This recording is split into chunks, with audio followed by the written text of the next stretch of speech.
From One of One Production Studio, located in Fort Lee, New Jersey, this is The Art of Music Tech. And now, here's your host, Fela and Dennis. This is going to be fun. So, like most and many in this industry, I started playing an instrument. And like also most and many in this industry, I found out early that didn't pay the bill.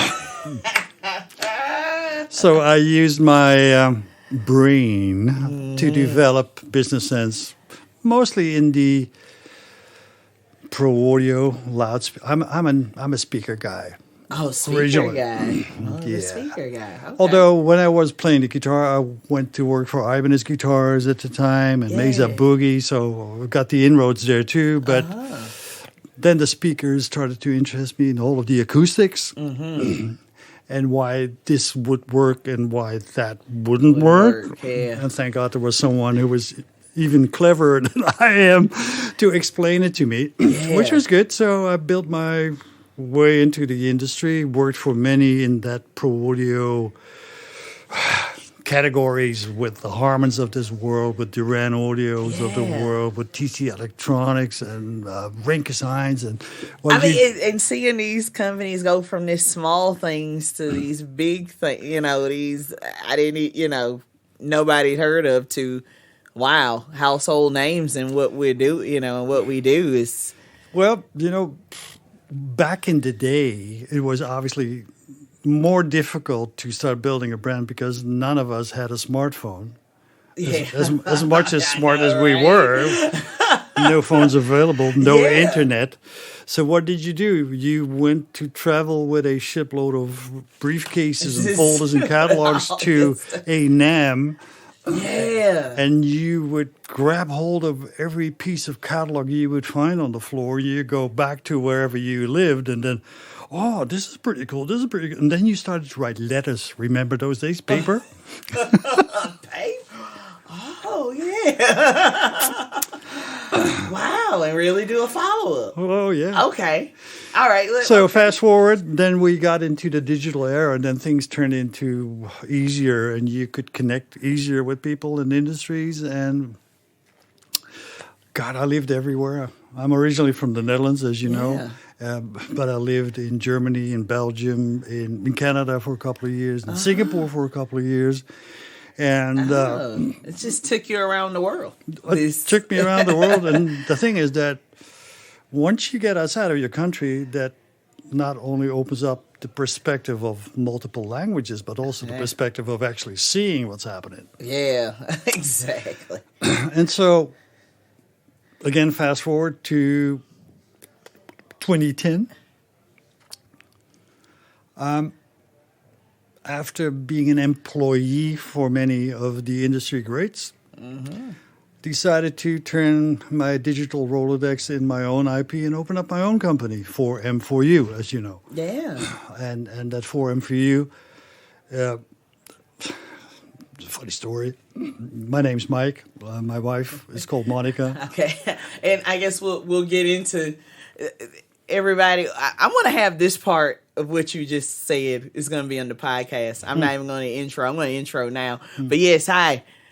Let's go. We're at the Endorse Expo at the beautiful Atlantic Records Hollywood location. And I'm here with Mike Vanderlock, who is a legend in the game of manufacturing and marketing and sales and helping companies that you've never heard of become household names, like we said just earlier in this conversation. But yeah, getting into 4M4You and how that came about.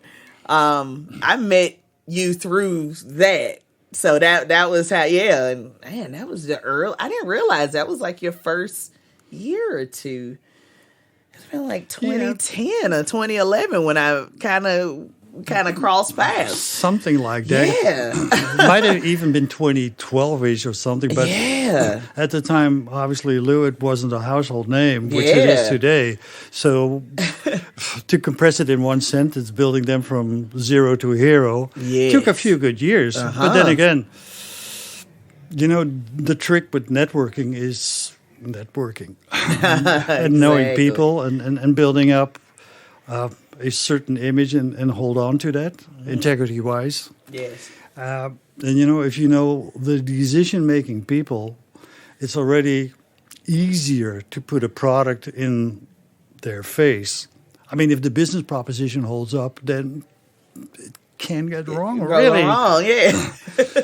and that's what I've done over the last 13 years. Yeah. And like I said, that 4M4You company started because I wanted to be independent and I wanted to use the massive digital Rolodex I have in connect people. I could have chosen to name myself Neutrik, but that name was chosen. Exactly.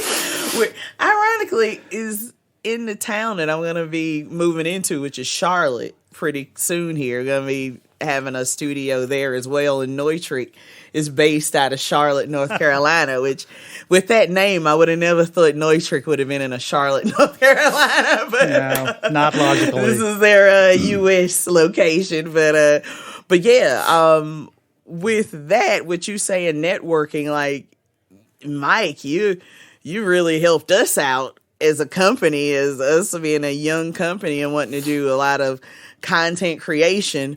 But it was so new. Manufacturers didn't really know how to take us. So thank you for actually taking us and letting us, highlight what we were doing with Logt mics, which we're recording on right now, and on the new Logt interface as well.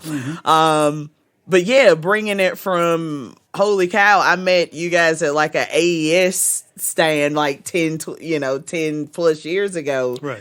So yeah, I see you guys on like the biggest podcasts going and stuff. I mean, the Logt brand and what it was grown to in this decade, it was just amazing to see it firsthand. Yeah. And us being a little part of it, of just like us throwing in some content as well. But you were part of the travel, and that's interesting. And clearly looking at a brand is one thing, but looking at the people who are behind the brand or are the brand is actually everything, because it's people to people's business, and you're not selling a product, you're selling yourself, and so if that passion is there, and that's why I told many of my clients, as they are called, I told them, listen, you got to get your face on the website, you got to get your face into that show, and yes, after hours, you got to mingle and you got to sell yourself, because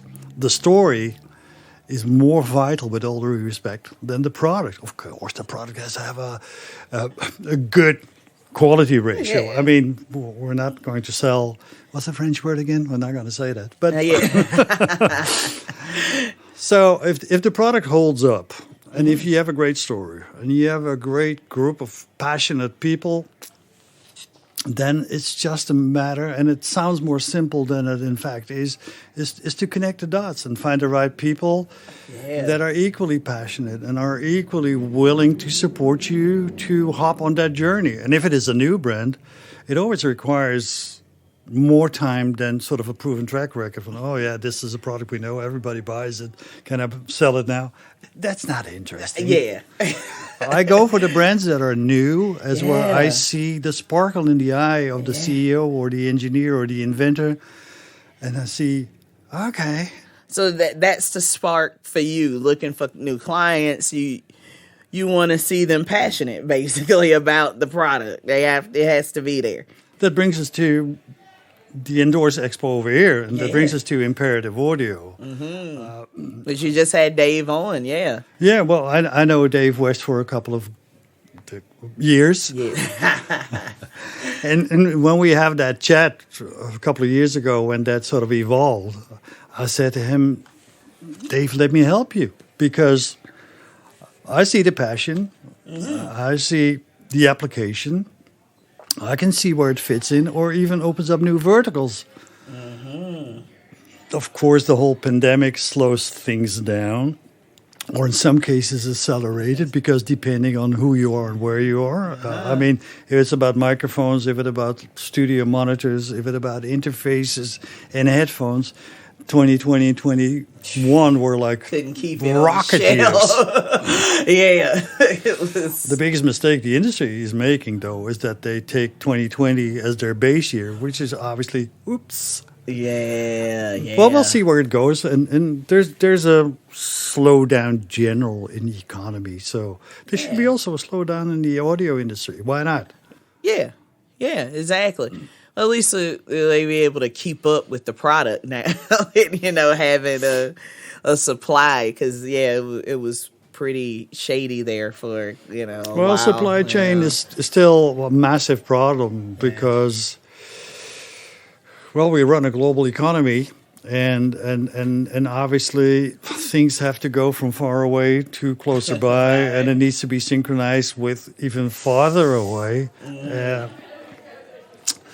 But I think if we maintain the pace we're currently maintaining, we should be good come the year, or maybe next year, 2024.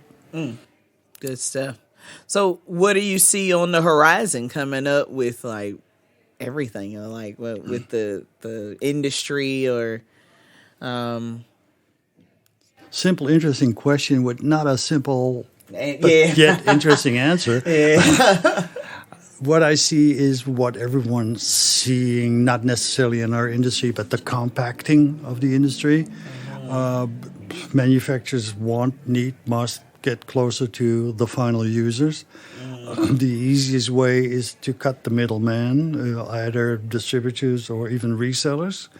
You see big players out there, without naming names, that get rid of their distributors and resellers and offer everything online. Yeah. Which, to a certain extent, I can understand, but you need to find that golden balance, because you would need the local logistical vehicles and also the passionate people to sell your product. Yeah, that's a big issue. It's not like, okay, I'm going to open up a website now, and tomorrow I put it online, and the day after tomorrow I sell to the world. Nah, doesn't work that way. Yeah. But you can see efficiencies. And one of the projects that I'm involved with is a very interesting project. As an example, if you are let's say, keyboard manufacturing in China, and you have a quality name, and you have globally, let's say, 40 to 50 distributors. All of those 40 to 50 distributors order at the factory overseas, we call it China, and they ship that product throughout the year a couple of hundred times. If you would divvy up the world in 3 geographical zones, the Americas, EMEA, and Asia Pacific, and you would put in all of those 3 zones, let's say two to 3 each of warehouses, fulfillment centers, then you would need to send, instead of 500 times, only 20 times. So there would be a massive saving of logistics. The manufacturer vendor obviously needs to take that responsibility. And then we're getting into the old struggle of how conservative is this industry? Pretty much. So we need to... The theoretic side would be fantastic, because you would have your stocks planted all over the globe, and resellers and end users and your distribution partners in a different capacity would order and ship from there. Efficiency maximized. Yeah. That's a workable plan. That it's a possibility. It's called Exchange HD. I did this. We worked at Plant together, as in Ray Williams from Canada, and myself, over time, and nurtured it up to the point as where it's now ready to go live. And I would suggest to go at NAMM, and I'll introduce you happily to Ray. Oh yeah, definitely. That's intriguing.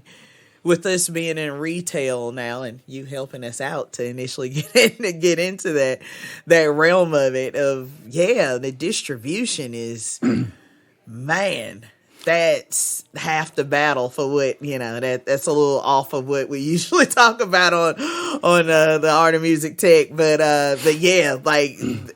yeah, that's half the battle when you're trying to get equipment at a certain price, and it's a grind. I think the rightful question is, what value will be added by either resellers or distributors, or are they only adding cost to the equation? To it, yeah. And of course, our products, our industry is not a mass market industry. It's not like every household needs one or two.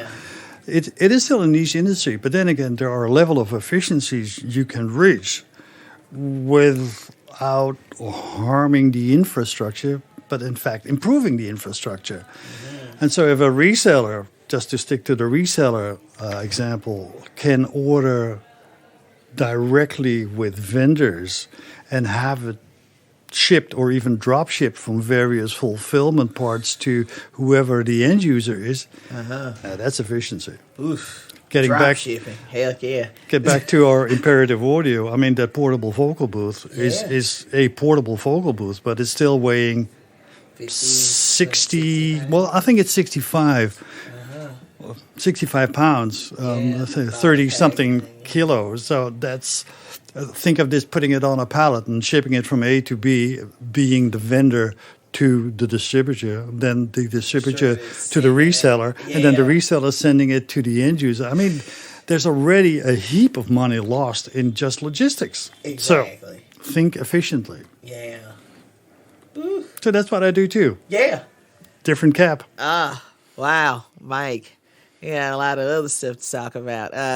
But yeah, I love that though. You've opened my eyes to some other thoughts that I've about this since we've only been in it for just a couple of years. But wow, that world is vast and deep. And thank you for giving me a little insight on that. And you're here with a few clients from 4M4You.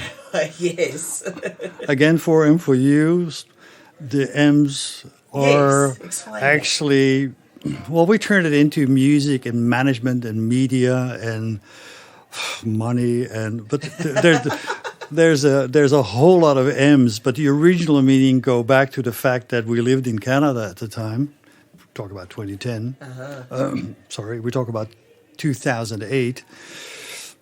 My wife, Monica, the then oldest daughter, Marie, and me, my name being Mike, there's another daughter coming, and her name is Matty. So we had 4 M's. So we had family living everywhere from Sri Lanka to Germany to the US, scattered all over the planet, if you'd like. There was no real good internet. There was no Facebook. There wasn't really not that much. So I tried to find a website in order to post videos and photos to show to the family. I went for 4M, but then the 3M company wasn't really thrilled about that. 4M4You. So I formed 4M4You and later turned it into the business and then translated the M's to music, management, media, etc.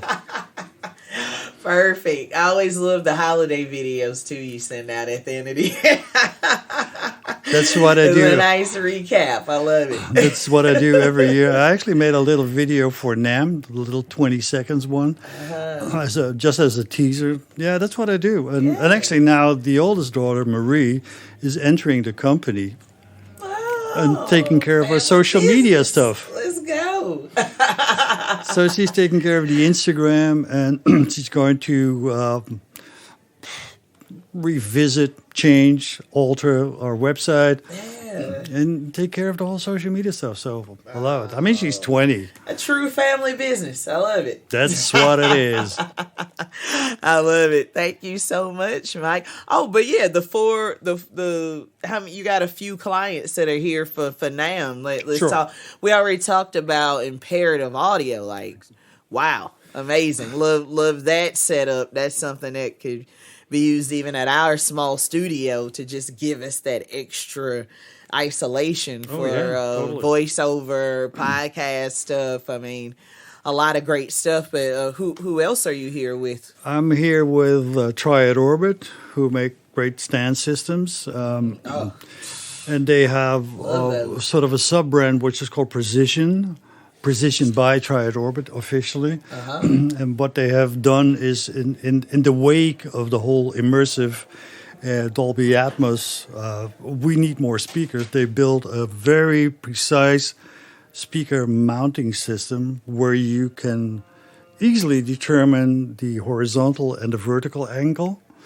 And it comes with a clamp, and there's a wall mount, and it slides in, and you're done. It's as simple as can be. I would say go to NAMM, check it out. It's like fantastic. Okay. Can't wait to check that out. Then I'm here with AEA, the ribbon mics. Yeah.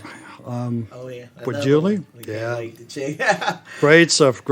So we're just going to see, well, there's tech nominations, and the preamp of AEA is nominated, so hopefully things come through.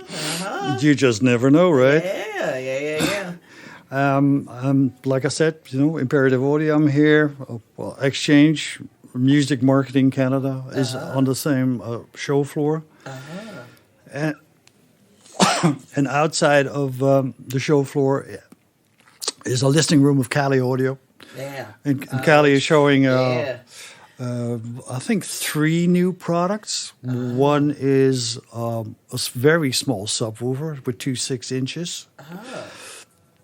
They show a new high-end studio monitor called the Santa Monica. Everything they name is sort of mountains California. Of LA. Yeah, very Cali, yeah. Exactly. And what else? Well, they show the INUNF, which is not that new, but still new enough. And there's a few other products in the pipeline which I can't disclose at this moment. Can't wait. Cali, we've been. That's a day one company we've been keeping our eye on, and but that's a company that understood that if you bring a cool product, it needs to have a cool price and it needs to have cool influencers. Yeah. So all of the check boxes were ticked. We were one of the early videos and we got to work with them, and that was great. The LP6s. Correct. They came out strong and they've been keeping it going ever since. So shout out to Nate and those guys over there. Nate and John. Yeah. Just awesome guys, and putting out great product. I mean, that's what it's about in the end. So thank you so much, Mike, for coming pleasure. through. I mean, wow, you blew my mind with a lot of good stuff on how retail is put together with, these manufacturers. It's not just, you see it online and that's it. It's like so much more to this whole process. And, thank you for giving us that bird's eye view of what's going on. Thank you so much again, Mike, for coming on The Art of Music Tech.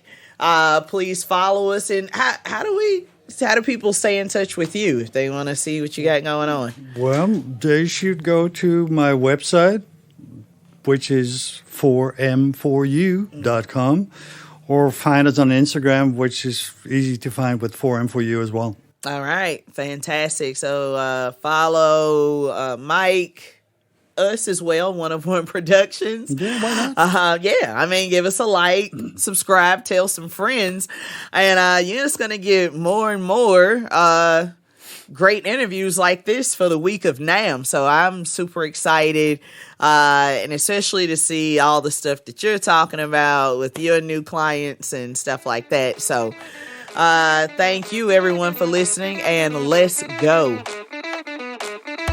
For more information of booking 23DB Productions, visit their website at 23dbproductions.com. Like and follow 23DB Productions at Instagram, Facebook, YouTube, and Twitter for the latest work.